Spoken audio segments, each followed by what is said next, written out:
Now that we're done talking about the impromptu speech, I want to begin our work on the informative speech with a bit of an overview.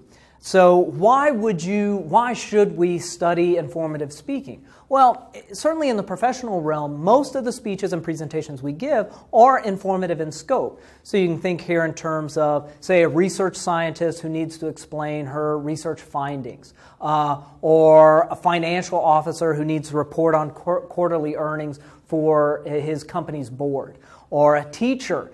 Teaching is a lot of informative speaking, but a teacher who needs to help students understand differential calculus, or even in sort of the commercial sector, a technology professional who needs to educate her consumers about a new product or a product's new features. But in all of these cases, you're explaining a concept, presenting new information to an audience. So that gets us into this realm of informative speaking. So what I'd like to do in this overview is talk a little bit about the assignment objectives, talk a little bit about the procedure, what the assignment actually is, and then end by talking about how this speech relates to the impromptu that we just finished with. So I would say, if you haven't already, please do read the assignment overview that's available on the class website. I talk about the issues that I'm mentioning here in a bit more depth and some hints on doing well in this particular assignment. So remember, of course, that as we're approaching these speech assignments, we're looking at them primarily as buckets for skills. So I want to talk about the skill objectives that we're going to be working on over the next couple of weeks. And these skill objectives apply if you record and upload a speech for this class, but they're also skills that you want to be able to refine for any type of informative speaking situation, whether you do that inside this class or outside of this class. So what are some of the assignment objectives? Well, by the end of this speech, the informative speech, students should be able to respond appropriately to audience, topic, and time constraints. So here we're trying to figure out, well, what do you need to say for a specific audience, and what can you say on a topic given the time that you have? So we're going to think about how to find that balance. You should be able to design appropriate informative speech goals. So here we're thinking strategically about what the audience should be able to take away from the presentation. We're thinking about how you should be able to explain complex topics and evidence appropriately and effectively for an audience. So in informative speaking, your job is to translate complex ideas into an accessible language, and this often requires judgment on your part. You should be able to arrange a speech in a clear and logical manner, using performance to highlight this clarity. So, you've got to think about how you're going to walk people through the information in a way that's easy for them to follow along with.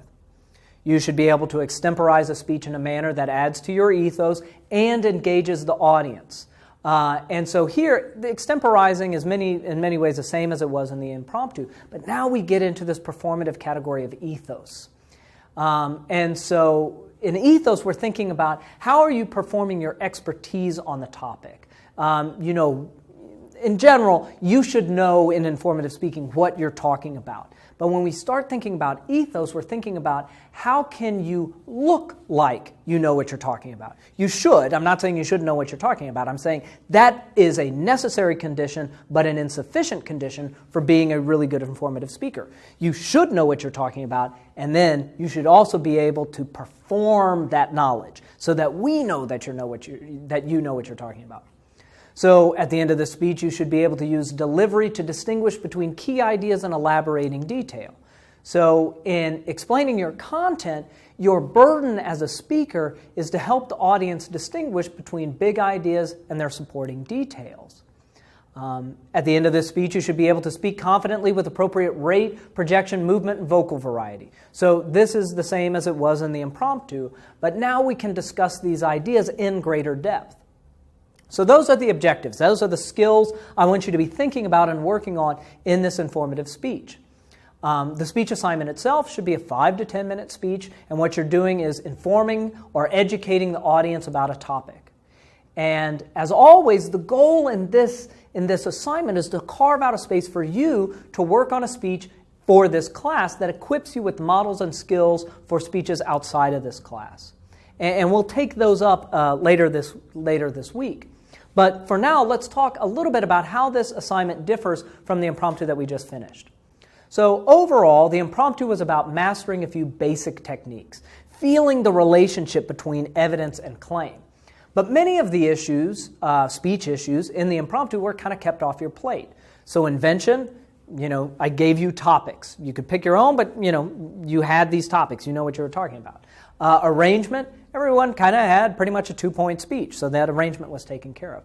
Delivery, well, here the focus was on performing the relationship between claim and evidence.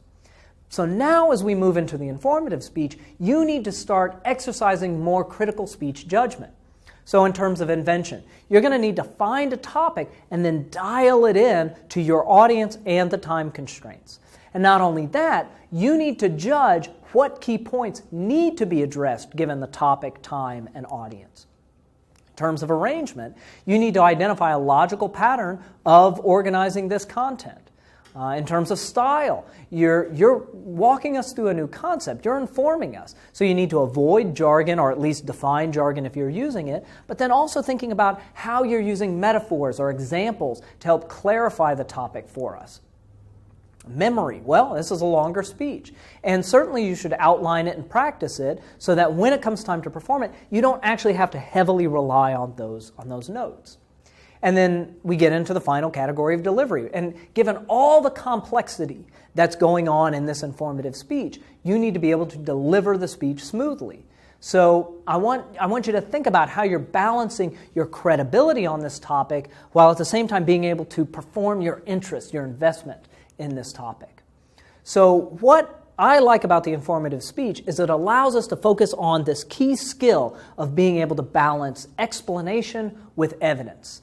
And this is often missing in a lot of the presentations I see and people that I work with. So if I'm working with a scientist, usually the problem there is they wander off and they discuss solely the research finding or the specific aspect of evidence without providing that larger sense of what those research findings mean, without providing that context.